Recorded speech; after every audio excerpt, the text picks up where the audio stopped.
A science-minded deviant.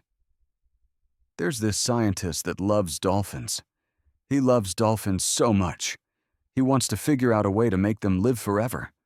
4 years he slaves away in his basement laboratory. And he believes that he has found a compound that, when given to dolphins, will make them live forever. The only problem is that this compound is very difficult to synthesize large quantities of it de novo. And the easiest way to make it would be to modify a compound already found in nature. So he hits the books. He finally comes across a reference to a chemical in nature he can modify to make his dolphin miracle medicine. Unfortunately, this chemical can only be found in the bursa of mynah birds.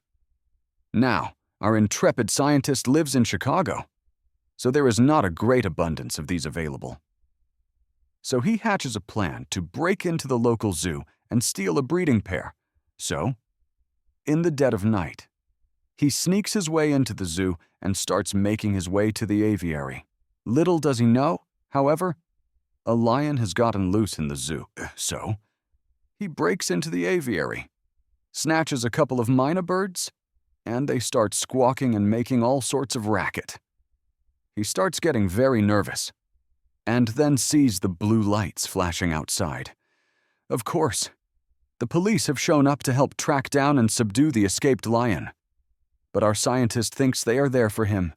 So, he starts heading for the exit at a dead run. Now, in the meantime, the lion, who was not used to having so much space to roam around in, has gotten tuckered out and has laid down in the middle of the path. Our scientists, too distracted and running too quickly, trips over the lion.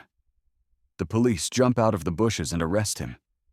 The whole time the police are handcuffing him and putting him in the car, he's being treated like a monster. Tons of dirty looks and what seems to be unwarranted aggression. When he gets to the station and gets told the charges against him, he understands. He was being charged with transporting a mynah across a stayed lion for immortal porpoises. Skyrim is a lot like sex. The first time's amazing. The second time is nearly as good. But by the 100th time, you've tried everything, and the only way you can have fun anymore is to modify the hell out of it and get really, really into role-playing. A family is driving through the prairies their car when they look over and see a chicken in a field running along beside them. They are stunned. Can't believe this chicken is keeping pace with 50 km/h, so they speed up to 60.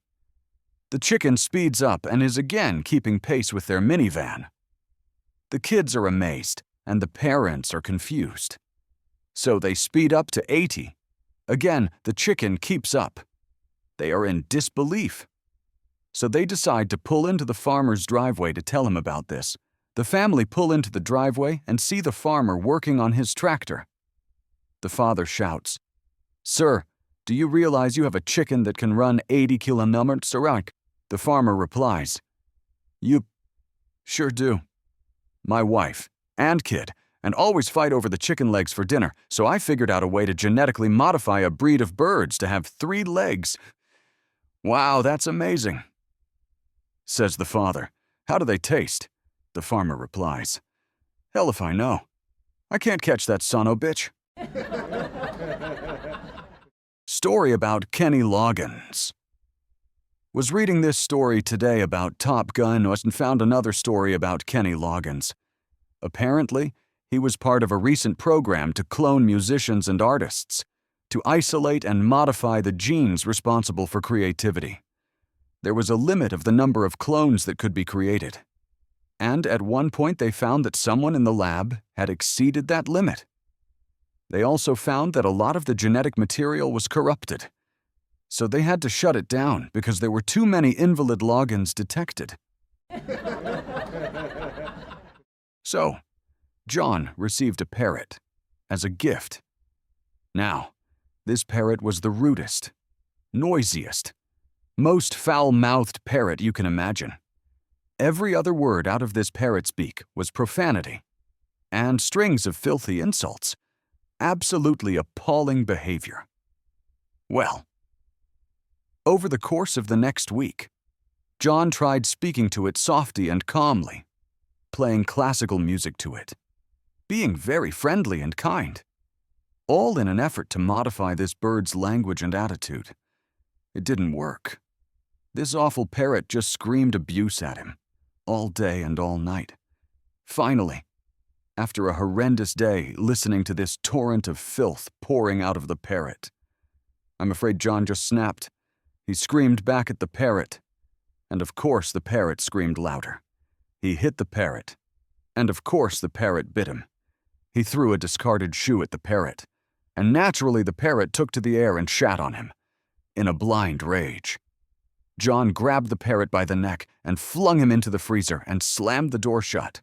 In the glorious peace that followed, John leaned against the kitchen door, panting with the exhaustion and fury of it all, and I have to say it took him several minutes to calm down and collect his thoughts.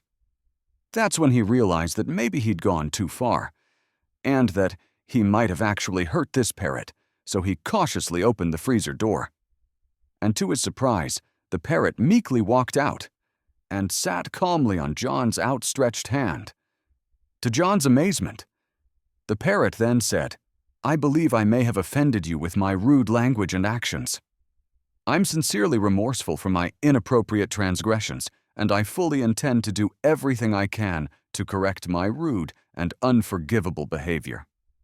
As you might imagine, John was absolutely stunned at this. But before he could even question it, the parrot said, "May I ask you, sir, what the turkey did? Merry Christmas, everyone." A young man named Theseus moves to a lakeside fishing village looking for work. When he arrives, he finds one of the residents, Justin, is interested in going out and seeing the world, and wants to sell his fishing boat to fund that trip, thinking that it might be a good way to make a living. Theseus buys the boat and spends the next few years learning the trade, establishing a customer base, and building a thriving fishing business for himself. Eventually, he realizes the village's market is saturated and he'd make more money if he could sell his catch to other towns as well. He looks into modifying the small boat into more of a barge, allowing him to carry more cargo and navigate up and down the river, which connects his village's lake to the sea. Eventually, he realizes he can make more money by trading all sorts of goods, and gets out of the fishing business altogether. After spending the better part of a decade on the same shipping route up and down the river, he learns that salvage divers are making a ton of money exploring old shipwrecks in the nearby bay. He reasons he could beat the competition to finding if he could modify his boat to dive underwater, making it easier to locate and salvage new wrecks. He spends a significant amount of his savings employing the best engineers he can afford, and his ship is successfully turned into a submersible. He quickly makes back his investment and is living large. One day, while selling his latest batch of salvage in a port town, he runs into Justin. After some small talk, Justin asks, "Whatever happened to that old fishing boat I sold you?" Theseus responds, "Oh, it's right here," gesturing to the ship. "That looks nothing like my boat. Are you crazy?" Theseus thought about it for a second, and between all of the years of repairs and maintenance, and all of the modifications he's made to expand his business, he's not sure that anything's left of the original ship. He then replies to Justin, "Well, I suppose one thing is for sure, nothing original can be found on this sub." Joke on the Stack Exchange website. You'll only understand it if you have asked queries on the Stack Exchange sites. I was trying to boil an egg and noticed some eggs cracking. So I posted the following question in the Stack Exchange cooking website. How do you boil eggs without cracking them? I got the following response comment with 0 answers. Mod here. This is a cooking website, and eggs cracking is not related to cooking. However, as an exception, I will allow this question for you, and let's see what responses we get. A little more details would be appreciated. So I modified the question to, how do you boil an egg without cracking it? I'm using standard hen eggs that can be purchased at local egg shops. Mod here. Please describe which species, texture, and color. So I did some research and modified the question too. How do you boil an egg without cracking it? I'm using standard hen eggs that can be purchased at local egg shops. These are the white eggs from the white leghorn chicken. Please mention how you're boiling it. Which vessel? For how long? How much water? I now modified the question to, how do you boil an egg without cracking it? I'm using standard hen eggs that can be purchased at local egg shops. These are the white eggs from the white leghorn chicken. I'm boiling them in a kettle with enough water to submerge the eggs. Have boiled them for around 8 to 10 minutes. Maud here. It would be great if you could provide a link to the bird species and upload a screenshot for your kettle. Please ignore this if you don't think that this is necessary. I replied that I didn't think it was necessary. Maud here. I've edited your question anyhow and provided a link for the hen species. I've also added a generic image showing a kettle and the boiling egg and deleted all previous conversations. I replied, okay, cool. It looks good so far. I hope someone replies to it. But here, this question has received 1 vote for closing as too subjective. This question is too vast and cannot possibly be answered by anyone. Meanwhile, my question already had a couple of upvotes, and I received the following answer. Are you sure you didn't shake the egg before boiling it? Maybe you were trying to spin them to check whether they were boiled, but in the process, upset the albumin structure. That's it. I chose the answer as the right answer, and marked my question as answered. Maud here. This question has been closed as too subjective based on 5 votes. There is no way of answering this question. Please modify your question so that it's less subjective and it relates to the community. I made up this joke on the Stack Exchange websites based on how strict their community is.